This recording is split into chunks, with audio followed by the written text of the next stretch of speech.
Hello and welcome to the section of the MATLAB Tutor. Here we're going to continue talking about complex numbers and just giving you some practice with how MATLAB deals with complex numbers and imaginary numbers. So first we'll just recap. Imaginary number, as you know, is the square root of a negative number. So if we actually calculate and ask MATLAB what is the square root of -1, it's going to respond with I. If we ask MATLAB to ask us to answer what is the square root of -8, then it'll tell us 2.82i because it takes the square root of 8 and then it knows that it's got to be imaginary because it's a negative number. In fact, if you take the negative out, MATLAB's going to respond with 2.8284. So that's all doing exactly what we expect MATLAB to do. And we also said, of course, you can assign variables, 3 plus 3i. We could do a variable b. Let's call it 5 minus 9i. All right, and in addition to adding and subtracting and multiplying, dividing these complex numbers, we can do things like raise them to powers. We could say a to the power of 2, a squared. So that's going to be like taking a times a. In fact, we'll do a squared and we'll get the answer 18i, and we'll tell it, I'll go ahead and compute manually a times a, which is this complex number there. So whenever we do this guy, that's the same thing as saying 3 plus 3i times 3 plus 3i. So what MATLAB's doing behind the scenes is distributing and multiplying every term times every other term. Anytime you get I squared, you're going to get -1 because I times I is -1. I times I should always give you -1. That's something you learn about when you deal with complex numbers. And so there's cancellations going on, and so the answer that MATLAB computes is all correct and follows the rules of complex numbers as you might expect. So you can also do things like raise things to a negative power. So this b to the -3 would be, and b, by the way, is given, we've already defined it, 5 minus 9i. So when you raise it to a negative power, it's like saying 1 over b cubed. And it does all that math for us, and so we have a very small real part, negative 9.15 times 10 to the -4. The imaginary part is also very small, negative 4.53 and so on, times 10 to the -5. So it does all that stuff behind the scenes, which is great. We can actually do things like taking a complex number and raising it to another complex number because a and b are both complex. And when you do that, MATLAB does all the heavy lifting and computes the answer. So it behaves much like a calculator. You might expect a high-end calculator to do. Now, another thing is there are a lot of built-in functions in MATLAB that are specifically designed to basically operate on complex numbers. One of them is the absolute value. The absolute value, as you know from basic algebra, of -4 is just 4, right? But this absolute value function also works just fine on complex numbers. So this is a complex number. A is 3 plus 3i. So what it's going to do is calculate the magnitude of this guy, and it'll always respond with a positive number. So what's going on here, if you look into the math behind it, is you're doing the Pythagorean theorem on the real part and the imaginary part, and you're getting the answer, and that's what we call the absolute value, or the magnitude of that complex number.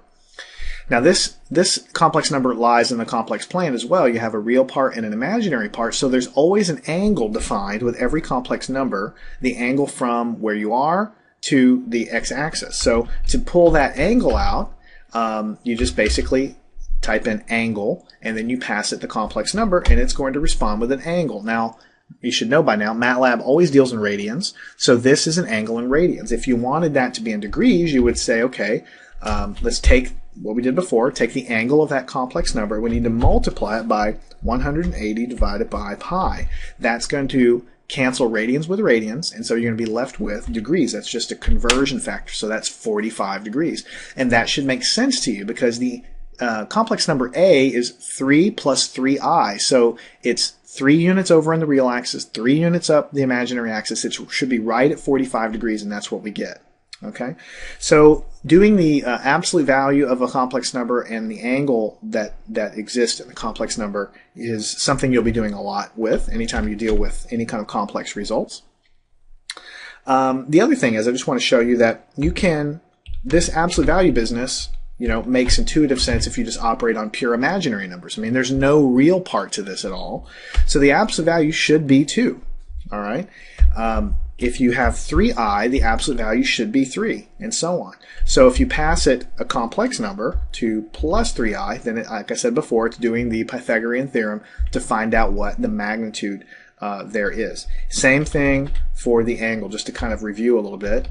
If you have a pure imaginary number, see, it's a pure imaginary number. There's no real part to it. It's just imaginary. So the real part is 0. The imaginary part is straight up and down on the imaginary axis.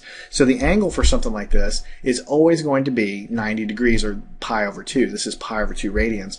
And if you didn't believe me there, you could just multiply by 180 over pi, which is our conversion factor, and that's 90 degrees. So any kind of pure imaginary number when you're trying to find the angle is going to give you that. So whenever you do something like angle B, which is over here we have 5 minus 9i, then what you're doing is you're basically taking the inverse tangent of this divided by this. That's all given in your math books to find that angle. In this case, it's negative blah, blah, blah radians, and you can multiply by 180 divided by pi to give you the angle in degrees. So it's almost negative 61 degrees would be the angle where that complex number lies.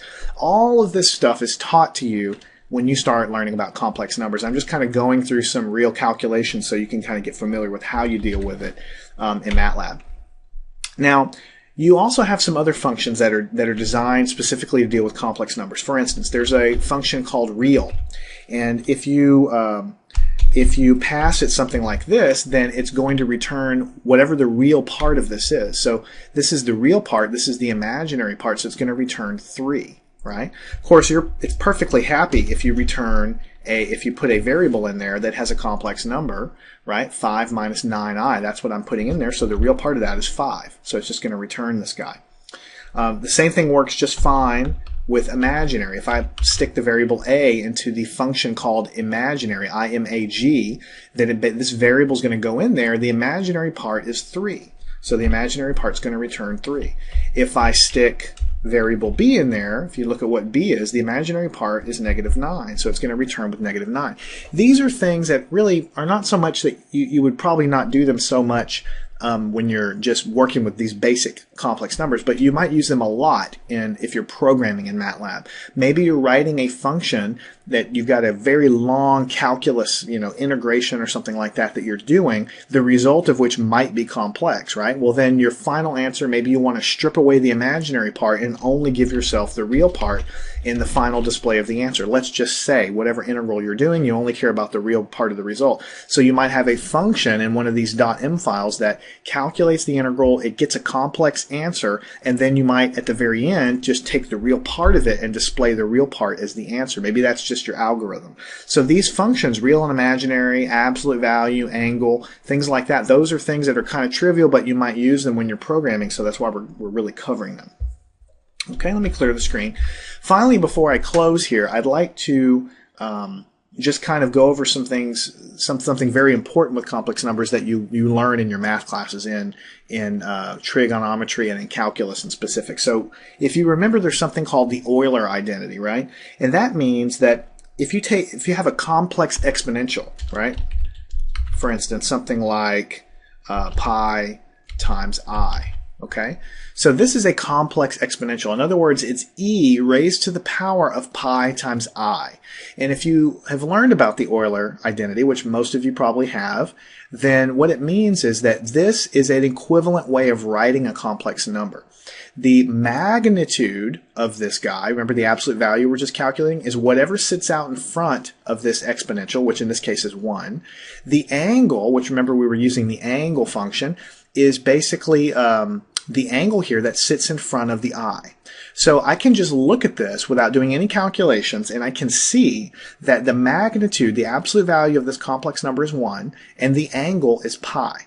And that's just because of the way it's written here. Now, whenever you deal with complex exponentials, sometimes you want to convert them back and forth from polar form like this, or I guess complex exponential form.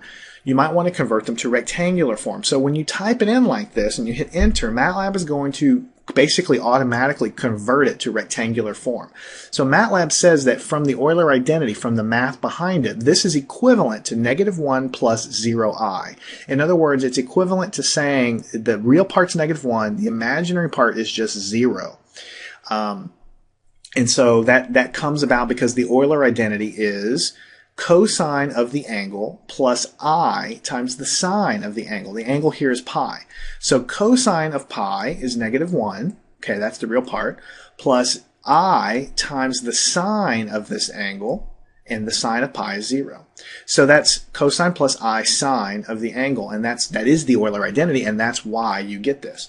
Now, if you were to just take the absolute value of exponential pi times I, and so basically this e to the pi I, you wrap it inside of the absolute value function, what you should get is the absolute value of this complex number, which we already said. The absolute value, when you write it like this, you learn from your math, is just whatever sits out in front of the exponential, which is 1. So the absolute value, which is the magnitude of this complex number, is 1.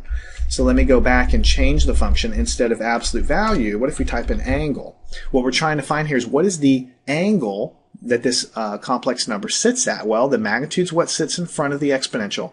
The angle here is the angle in radians that we have. So if you hit this guy, then what you're going to get is 3.14. That's pi.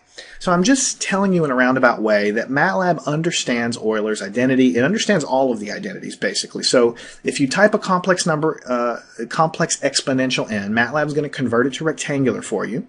If for some reason you would like to extract the magnitude and the angle, it totally understands if you put them in complex exponential form. It'll give you the absolute value. It'll give you the angle back. Or if like we did in the last section, if you put these guys in rectangular form, like we did in the last section, it understands how to calculate the absolute value and the angle. So sort of the bottom line to take away from this is MATLAB completely understands, no matter how you enter your complex number, how these functions that operate, that return magnitude and angle, it understands how to do all the calculations behind the scenes. One final example.